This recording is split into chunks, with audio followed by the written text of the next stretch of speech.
Oh, that's real nice.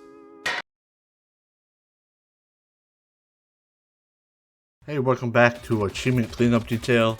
Sorry I haven't done one of these in a while, because one of the games was really long. The other two games I wanted to finish, but I didn't want to actually take the time to do it. But I forced myself to do it, so here we go. So first up is Generation Zero. Now this one is actually in Game Pass right now as of recording, which is August 21st, 2022, and I actually used the Project xCloud, Xbox Cloud Gaming, to capture this footage because I didn't really want to download the game again on my Xbox. So I'm just using it there. So it worked pretty well. I could just load up my save. Let's get into this. Now, with the achievements, I did not get the achievement list before I completed it. So everything's unlocked right now. So the achievements in here aren't too bad, except one. You will have to buy some DLC to get all the Gamerscore in this. There's 2 packs, I think, and it's not too bad. The only thing is, the game is really long. I don't know how long it took me, but probably like over 30 hours, I think. So what this game is, you're just running around the map, scavenging items through houses and stuff. Just wanting to kill some robots and stuff. I would only recommend it if you have friends to play this with. I would not recommend playing this alone, because it's really boring alone. Yeah, there's some collectibles in here, but not too bad. There's guides out there anyways. Some of the collectibles are missing, or not missing, but in the different spots now because they updated the map and destroyed some buildings and stuff. But in the comment section, you'll find them, or you'll automatically find them anyways if you're walking around exploring everything.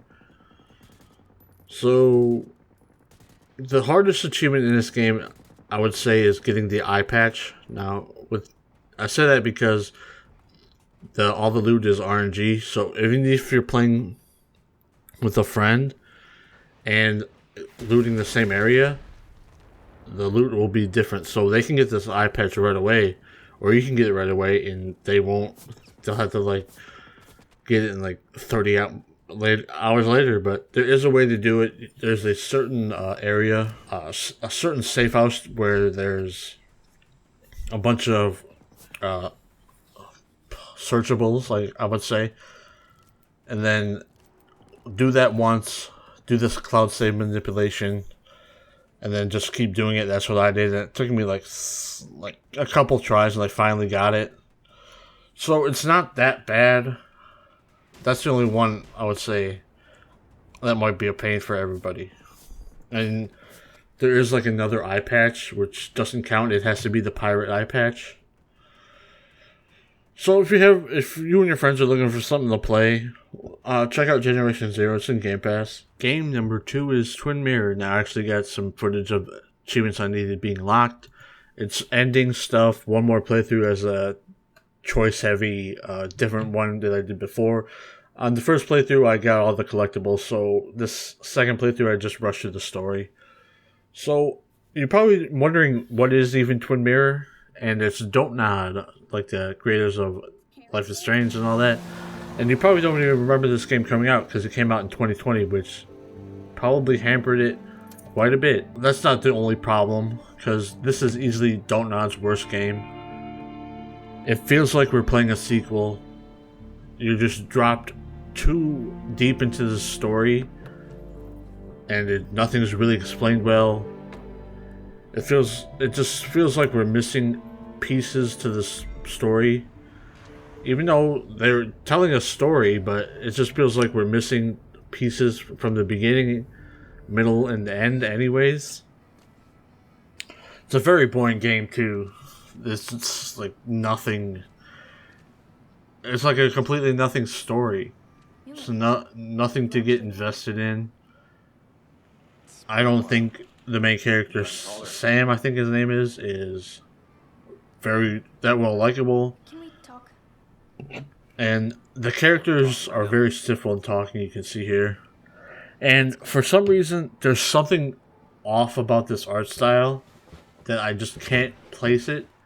There's just something just off about it. Well, talking about the achievements, you have to play twice, and there's no cutscene skip or dialogue skip, which really put me off playing through it again because I really didn't like this game in the first place.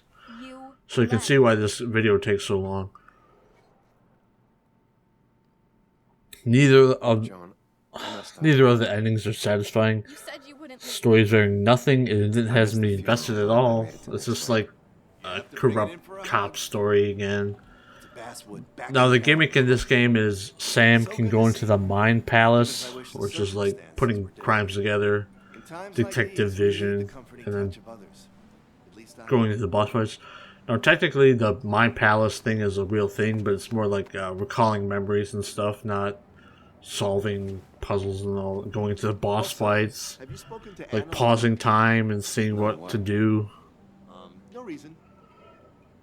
Now I know how much time this took for all the achievements. It's just under 10 hours, but you're thinking, why did this take so long to do it? Well, if you play this game, you'll figure out why, because it's just a slog to play through. The first time playing through it, it was just not good. So it just turned me off from playing this again. But I did it. I forced myself. If you're not going to force yourself to do stuff like this, you might as well just forget about it. So I do not recommend this game full price. Wait for Game Pass. Wait for PlayStation Plus, Premium, Extra, Essential. I doubt it'll come in here, but just get it on a super steep sale. And put aside some time because you got to play through this twice. Game number 3 is Marvel's Guardians of the Galaxy. Now you're probably wondering, why is this on here? It seems like games you've played so far in this one is games are okay at best, not really good. But this one, Guardians of the Galaxy, for me, the characters and characterization of them are what holds this game up. And it only holds it up one time. So if you're going to play this game for anything and you want all the achievements, play through with a collectible guide, because you do not want to play this game again. And the problem is the combat. The combat in this game is not good.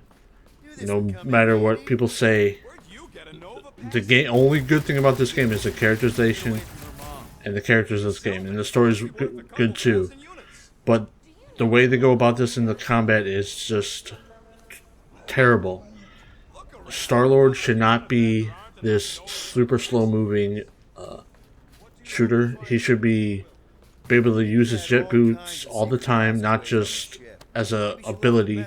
He should be able to spin, like go around super fast, shooting everybody, telling what the Guardians what to do. You can keep that in. It's those Guardians moves with Gamora, Drax, and Rocket and Groot.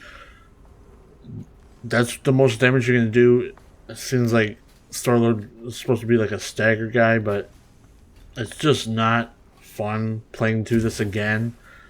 Because you can skip the dialogue, but you can't skip the cutscenes. You just gotta keep hitting B, B, B. Just skip the dialogue. And then some stuff you can't skip, which is annoying. Because I had to play through this twice, pretty much. And there is chapter select, but some of the collectibles don't save. I know the costumes save, but like the Guardian collectible items don't.